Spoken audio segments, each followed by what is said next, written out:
Today I'm going to be reading I Need My Monster. This is a fun book. It's written by Knoll and it's illustrated by McWilliam. I love this book because there's so many different monsters and I get to change my voice. It's a lot of fun. Come on, have some fun with me. Ready? Tonight, when I looked under the bed for my monster, I found this note instead. Gone fishing. Back in a week. Gabe. What was I going to do? I needed a monster under my bed. How was I supposed to get to sleep if my monster was gone? I tried to sleep, but it wasn't the same without Gabe. I missed his ragged breathing.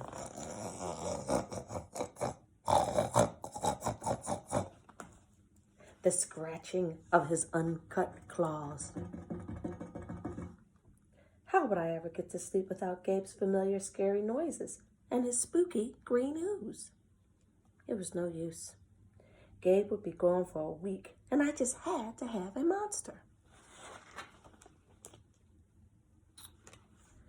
I climbed quietly out of bed so my parents wouldn't hear me.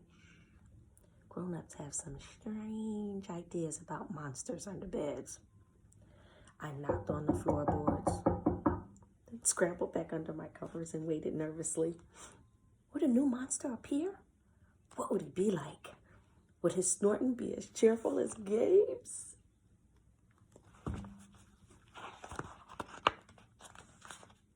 When I heard some creaking under my bed, I knew the substitute monster had arrived. Good evening, said a low, breathy voice. My name is Herbert, and I will be your monster for the evening. Herbert? What kind of name is that for a monster? You don't sound scary at all. Have you ever scared a kid before? Well, no, but I have read all the best books on the topic. Do you have long teeth and scratchy claws? I asked.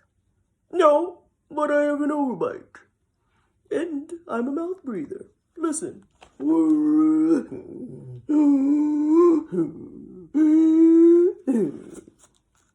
Herbert's panting was kind of scary, but it wasn't enough for me. Listen, Herbert, I'm sorry. I just don't think this is going to work. It's nothing personal, but I really need a monster with claws. Picky, Herbert complained. As you wish. I'll go. There was some more creaking. Then Herbert was gone. Some scratching warned me that a second monster had appeared. Good evening, he said in a high, silky voice. My name is Ralph. I understand you need a monster with claws. If you would please lean over, I will hold out an arm for inspection. I crouched on the edge of the bed, hoping to see a horrible shaggy arm with sharp, ragged nails. Instead, I was surprised to see sleekly brushed fur with smooth, shiny claws. Excuse me, I don't mean to be rude, I asked, but is that nail polish on your claws? Why, yes it is, Ralph replied. I believe professional monsters should always be well groomed. I could tell that this wasn't going to work either. I'm sorry to disappoint you, Ralph, but I need a monster with scary claws, like Gabe's, I thought. I heard some more scratching, and I knew Ralph was gone. A minute later, a third voice from under the bed rasped. Check out these claws, kid! I gathered my courage and peered over the edge of the bed. The claws were impressive, jagged and dark and razor sharp. So far, so good. I was a little nervous. Could you stick out your tail? I whispered. Sure, but don't get scared.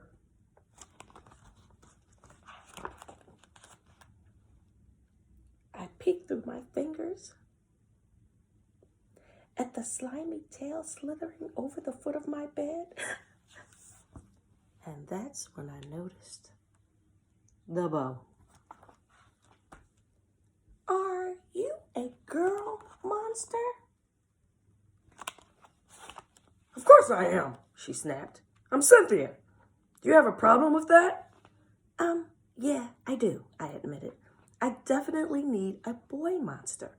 Boy monsters are for boys, and girl monsters are for girls. Everybody knows that. Well, aren't you a picky one? She sniffed, and then she was gone.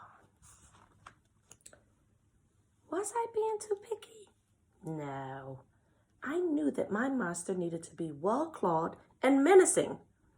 The whole point of having a monster, after all, was to keep me in bed, imagining all the scary stuff that could happen if I got up.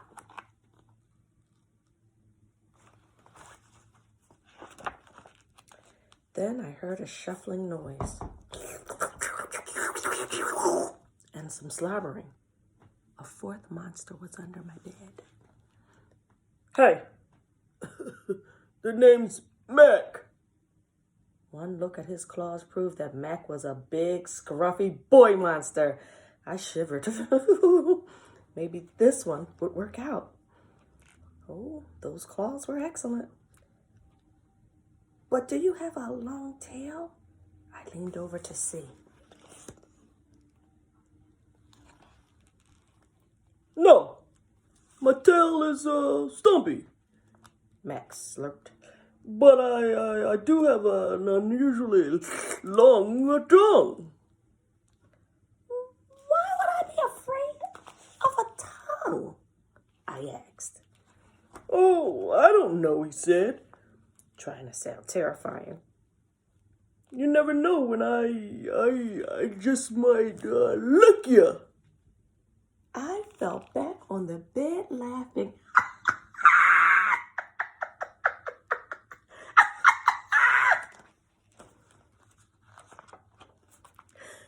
Well, if you're not even going to try to work with me, Mac whined. I held my giggles. I really don't think you should send me away, he warned.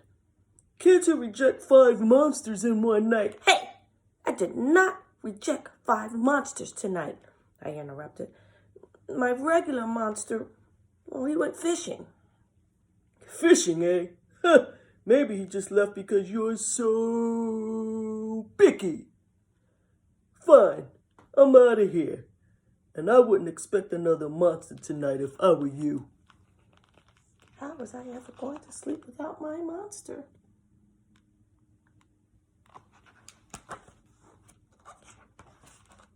I was surprised to hear more creaking under the bed. Loud creaking with scratching. I thought no more monsters were going to come tonight, I said. Sorry, kid. I'm late. Whew. It was Gabe. I thought I would enjoy fishing, but I didn't, he explained. Those fish scared too easily. No challenge at all. You, however, are challenging, my friend. You're almost too old to be afraid of monsters. You keep me on my toes. Ah, toes. A delicious snack. The bed quivered as Gabe's stomach rumbled with hunger. Now, if you don't mind, I'd like to start the evening with an ominous poodle of drool. I peeked over the edge of the bed. Green ooze spread soundlessly from underneath. Look at that puddle of ooze.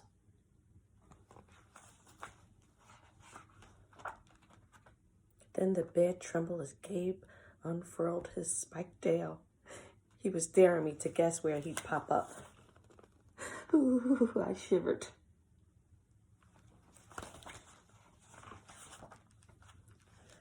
So, you had some substitute monsters tonight, Gabe said, sharpening his claws on the bedpost.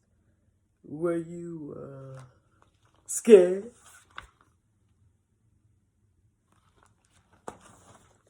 Then Gabe started tapping. I knew he wanted to know if I still needed him. No other monster can scare me like you, I giggled, diving under my covers and pulling them tight. Through the blanket, I heard Gabe's soft, comforting snorts. I knew we were made for each other, he growled.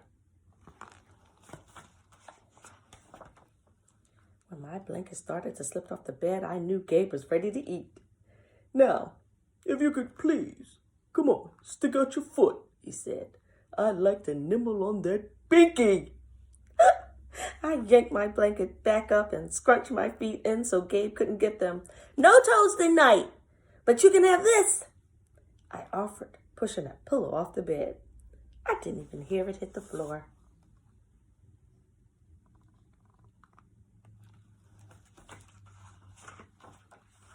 Gabe was back. The puddle of ooze was perfect. Everything was back to normal. I shivered again. I'd be asleep in no time. Did you enjoy those voices? I did. Thanks for reading with me. Bye for now.